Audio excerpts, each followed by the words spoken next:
नमस्कार विद्यार्थियों। राजकीय महाविद्यालय कोटा के यूट्यूब चैनल पर आप सभी का हार्दिक स्वागत है। मैं डॉक्टर सियाराम मीणा, सह आचार्य हिंदी विभाग, राजकीय महाविद्यालय कोटा, आपके लिए अनिवार्य हिंदी से संबंधित जानकारी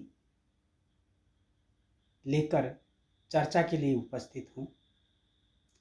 आज की जो हमारी चर्चा है उसका मुख्य विषय है हिंदी साहित्य का आधुनिक काल, भारतेंदु युग, एक सामान्य परिचय, भाग 1। विद्यार्थियों, आपके पाठ्यक्रम में हिंदी से संबंधित, हिंदी साहित्य से संबंधित 2 किताबें हैं, गद्य और पद्य। उसमें हिंदी साहित्य के आधुनिक काल की सामग्री संकलित है। अतः आधुनिक काल का जो हिंदी साहित्य है, उसका इतिहास है, उसकी जानकारी भी आपको होना चाहिए। उससे संबंधित प्रश्न भी कई बार पूछ लिए जाते हैं।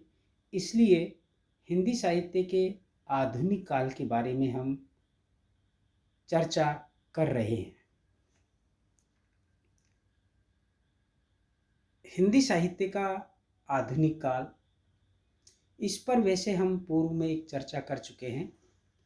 उस चर्चा के अंदर हमने बात की थी हिंदी साहित्य के आधुनिक काल का जो काल विभाजन है, उस पर चर्चा की थी कि हिंदी साहित्य के आधुनिक कालखंड को किस प्रकार से वर्गों में विभाजित कर रखा है।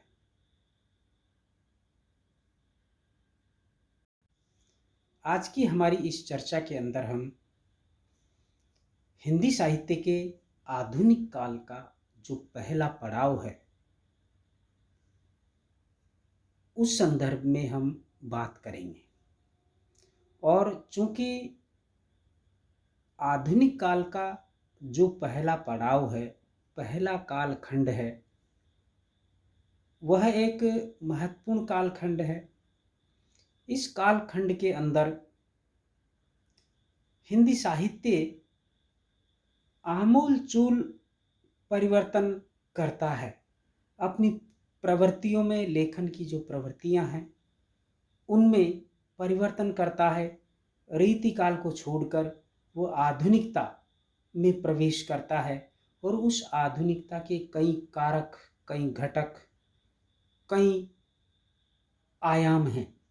उन आयामों पर हम विस्तार पूर्वक चर्चा करेंगे। विद्यार्थियों, हिंदी साहित्य के इतिहास का जो आधुनिक कालखंड है, उसका जो पहला पड़ाव है वह है भारतेंदु युग। ये भारतेंदु युग, ये आधुनिक काल का प्रथम चरण है और इसकी नींव इसी युग में पड़ी है।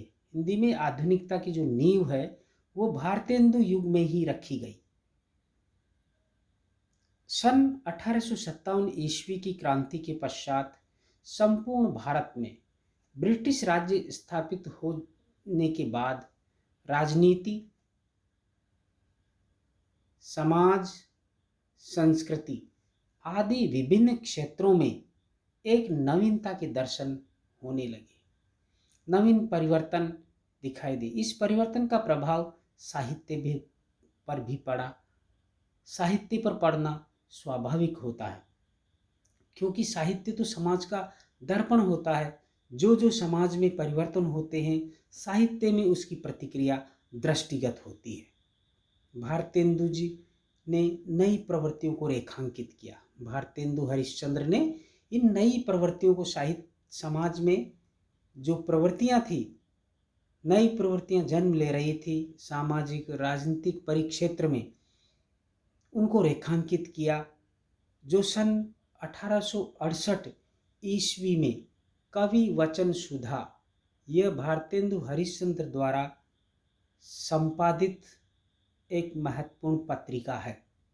उस पत्रिका में आधुनिक युग की जो नवीन प्रवृत्तियां थी उससे संबंधित साहित्य रचनाएं प्रकाशित होने लगी। रीतिकाल की श्रृंगारिकता, अलंकार मोह, रीति निरूपण, प्रकृति का उद्दीपनगत चित्रण आदि प्रवृत्तियों पर अंकुश लगा। यानी कि आधुनिक काल से पहले का जो कालखंड है हिंदी साहित्य के इतिहास में, उस कालखंड को हम क्या कहते हैं? रीतिकाल के नाम से जानते हैं। इस रीतिकाल की जो प्रमुख प्रवृत्ति थी वो श्रृंगारिकता और आलंकारिकता थी। आधुनिक काल का जो ही नया प्रस्फुटन होता है, नई प्रवृत्तियां जन्म लेती है, तो रीतिकाल की इन प्रवृत्तियों पर अंकुश लगने लगता है। यानी कि कविता श्रृंगारिक मोह को, आलंकारिक मोह को, रीति निरूपण के मोह को, प्रवृत्ति के उद्दीपनगत रूप का चित्रण करने की जो प्रवृत्ति साहित्यकारों की रही, उसमें शिथिलता आने लगी, उस पर अंकुश लगने लगा।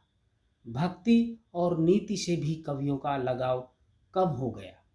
भक्ति और नीति से भी कवियों का लगाव कम हो गया, क्योंकि कवि भक्ति काल में और रीति काल में भक्ति और रीति से संबंधित भी, नीति से संबंधित भी काव्य रचनाएं किया करते थे। उनका भी जो प्रभाव कम होने लगा, क्योंकि कवियों का ध्यान समाज की समस्याओं की ओर जाने लगा था। अतः ऐसी प्रवृत्तियां जिनका सामाजिक सरोकारों से कोई लेना देना नहीं था, उन प्रवृत्तियों पर अंकुश लगने लगा। भारतेंदु हरिश्चंद्र ने जनता को जगाने के लिए राष्ट्रीय संगीत तथा लोक गीतों की शैली पर उद्बोधन परक काव्य की रचना की। उन्होंने राष्ट्र प्रेम, स्वदेशी वस्तुओं का व्यवहार, गोरक्षा, बाल विवाह विरोध, शिक्षा प्रसार, मद्य निषेध, भ्रूण हत्या निंदा आदि अनेक नए नए विषयों पर कविताएं लिखी। और ये जो विषय है जिनका उल्लेख हम कर रहे हैं, राष्ट्र प्रेम, बाल विवाह का विरोध, शिक्षा का प्रचार, मद्यपान का निषेध, भ्रूण हत्या की निंदा आदि जो विषय है, कभी कविता के विषय नहीं रहे। ये आधुनिक काल के प्रथम चरण में पहली बार कविता में, साहित्य में स्थान पाते हैं। इसीलिए ये नई प्रवृत्तियां हैं, नए युग का आगाज कविता में दिखाई देने लगता है। हिंदी जनता की रुचियों का नव संस्कार भारतेंदु हरिश्चंद्र ने अपनी रचना और अपनी चेतना के माध्यम से किया। अब हम जिक्र करेंगे भारतेंदु और भारतेंदु युग, यानी कि भारतेंदु युग में भारतेंदु हरिश्चंद्र का क्या स्थान है। हिंदी साहित्य के इतिहास में आधुनिक काल के प्रथम चरण को भारतेंदु युग की संज्ञा प्रदान की गई है। सबसे पहले तो आपको ये ध्यान रखना है कि हिंदी साहित्य का आधुनिक काल है, उस आधुनिक काल का जो प्रथम चरण है वो भारतेंदु युग के नाम से जाना जाता है। और भारतेंदु हरिश्चंद्र को हिंदी साहित्य के आधुनिक युग का प्रतिनिधि, आधुनिक युग का जनक कहा जाता है। भारतेंदु का व्यक्तित्व प्रभावशाली था। वे एक संपादक थे, संगठनकर्ता थे, कुशल संपादक थे। 3 पत्रिकाओं का उन्होंने संपादन किया और अच्छे संगठनकर्ता थे। यानी उन्होंने जो उस युग के जो साहित्यकार थे उनको एक मंच पर ला करके खड़ा किया और साहित्य को समाज से और राष्ट्रीय चेतना से जोड़ने का प्रयास किया। वे साहित्यकारों के नेता और समाज को दिशा देने वाले सुधारवादी विचारक थे। उनके आसपास तरुण और उत्साही साहित्यकारों की पूरी जमात तैयार हुई। अतः इस युग को भारतेंदु युग की संज्ञा देना उचित ही है, क्योंकि इस युग का जो नेतृत्व है साहित्य के क्षेत्र में, साहित्य चेतना के क्षेत्र में, वो भारतेंदु हरिश्चंद्र कर रहे थे। उन्हीं की रचनाओं में और उनके मंडल के कवियों की, साहित्यकारों की रचनाओं में आधुनिक चेतना का श्री गणेश दिखाई देता है। इसलिए इस युग को भारतेंदु युग की संज्ञा दी गई या देना उचित है। डॉक्टर लक्ष्मी सागर वार्ष्णेय ने लिखा है कि प्राचीन से नवीन के संक्रमण काल में भारतेंदु हरिश्चंद्र भारतवासियों की नवोदित आकांक्षाओं और राष्ट्रीयता के प्रतीक थे वे भारतीय नवोत्थान के अग्रदूत थे, भारतीय नवजागरण के अग्रदूत थे। भारतेंदु युग भारत के सांस्कृतिक पुनर्जागरण का काल रहा है। इस काल में ब्रह्म समाज, आर्य समाज, प्रार्थना सभा, रामकृष्ण मिशन और विवेकानंद के विचारों, थियोसॉफिकल सोसाइटी के सिद्धांतों का प्रचार प्रसार हुआ। पाश्चात्य शिक्षा से वैयक्तिक स्वतंत्रता के प्रति आग्रह बढ़ा और अंग्रेजी शिक्षा तथा प्रशासनिक क्षमता प्राप्त करने के लिए भारतीयों को तैयार करने की आवश्यकता प्रतीत होने लगी थी। भारत में धार्मिक संस्थाएं भी अंग्रेजी शिक्षा के अनुकूल वातावरण तैयार कर रही थी। राष्ट्रीय भावनाओं का नित्य प्रति विकास और विस्तार हो रहा था। मुद्रणालय और समाचार पत्र जन जागरण में सहयोग दे रहे थे। समाचार पत्रों के माध्यम से ही जन चेतना का जागरण हो रहा था, जन चेतना फैल रही थी, जिससे मध्यकालीन जड़ता टूट रही थी। जो मध्यकालीन संस्कार और मध्यकालीन परंपराएं थी, रूढ़ियां थी, वो जर्जर होती जा रही थी, टूट रही थी और समाज में एक नए वातावरण का प्रकाश फैल रहा था। नए नए विषयों पर काव्य रचना की जाने लगी थी, यानी कि कविता ने अपने जो परंपरागत विषय थे, भक्ति, श्रृंगार, अलंकार, रीति आदि, इनको कविता का केंद्रीय विषय नहीं होने दिया, बल्कि नए विषयों को जो कि कविता में स्थान दिया गया। इनमें देशभक्ति का स्थान सर्वोपरि होता जा रहा था। साहित्य के केंद्र में क्या आ गया? समाज आ गया। साहित्य के केंद्र में आ गया देशभक्ति आ गई। रीतिकाल में हास्य रस के आलंबन अधिकतर कंजूस व्यक्ति हुआ करते थे, यानी कि रीतिकाल के अंदर जो हास्य रस से संबंधित कविताएं हुआ करती थी और उन हास्य रस से संबंधित कविताओं का आधार क्या होता था? कंजूस व्यक्ति हुआ करते थे। उन्हीं को आधार बना करके हास्य रस से संबंधित कविताएं लिखी जाती थी। किंतु आधुनिक काल में लकीर के फकीर, फैशन परस्त, अदालतों में लूट खसोट करने वाले दलाल, मूर्ख और खुशामदी रईस, नाम और दाम के भूखे, झूठे देशभक्त आदि हास्य रस के नए नए आलंबन काव्य में आने लगे थे। यही साहित्य की चेतना है, यही इसी से साहित्य की जो नव चेतना है वो दृष्टिगत हो रही थी। इसी प्रकार रीतिकाल तक वीरता दिखाने वाले राजा ही वीर रस के आलंबन हुआ करते थे। रीतिकाल में जो वीर रस का वर्णन होता था उसका आधार कौन होता था? राजा होता था। राजा की वीरता का वर्णन किया जाता था। किंतु आधुनिक काल में, जबकि भारत अंग्रेजों की दासता में ग्रस्त था, अंग्रेजों की दासता में जकड़ा हुआ था, तो वीर रस के आलंबन कौन हो गए?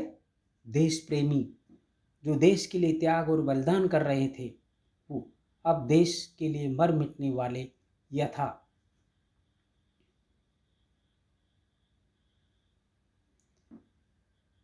स्वाधीनता, पराधीनता और अत्याचारों के विरुद्ध संघर्ष करने वाले व्यक्ति भी वीर रस के आलंबन बनने लगे थे। यानी कि उनको उनकी वीरताओं की भी गाथाएं जो कि साहित्य में कविताएं लिखी जाने लगी थी। इस संपूर्ण स्थिति का विश्लेषण आचार्य रामचंद्र शुक्ल इस प्रकार करते हैं। इस नई धारा की कविता के भीतर जिन नए नए विषयों के प्रतिबिंब आए ने अपनी नवीनता से आकर्षित करने की अतिरिक्त नूतन परिस्थिति के साथ हमारे मनोविकारों का सामंजस्य भी घटित करते चले। कालचक्र के फेर से जिस नई परिस्थिति के बीच हम पड़ जाते हैं, उनका सामना करने योग्य हमारी बुद्धि को बनाए बिना जैसे काम ही नहीं चल सकता, वैसे ही उसकी और अपनी रागात्मक वृत्ति को उन्मुख किए बिना हमारा जीवन फीका, नीरस और अशक्त रहता है। इस आधुनिक युग में विषयगत विविधता के साथ कवियों की काव्य पद्धति में भी परिवर्तन आया। विषय की विविधता के साथ साथ कवियों की जो काव्य पद्धतियाँ थी, काव्य लेखन के जो ढंग था, उसमें भी बदलाव आया। प्राचीन मुक्तक और प्रबंध की धारा में भी युगानुकूल परिवर्तन उपस्थित हुआ। पद्मावत, रामचरितमानस, सुदामाचरित आदि पौराणिक ऐतिहासिक कथाओं के अतिरिक्त बुढ़ापा, विधि विडंबना, जगत सच्चाई, कर्म क्षेत्र, गोरक्षा, माता का स्नेह, सपूत कपूत आदि सामाजिक सरोकारों से जुड़े विषयों पर भी मुक्तक तथा प्रबंध काव्य रचे गए। इस प्रकार हिंदी में एक नए युग की शुरुआत हुई, जिसे हम भारतेंदु युग कहते हैं। यह हिंदी साहित्य के आधुनिक काल का प्रथम चरण है। विद्यार्थियों, अगली जो चर्चा है हम इसी बिंदु पर करेंगे। उस दूसरे भाग में हम भारतेंदु युग से संबंधित जो अन्य पहलू है उन पर हम बात करेंगे, जो कि इस चर्चा का दूसरा खंड होगा। धन्यवाद।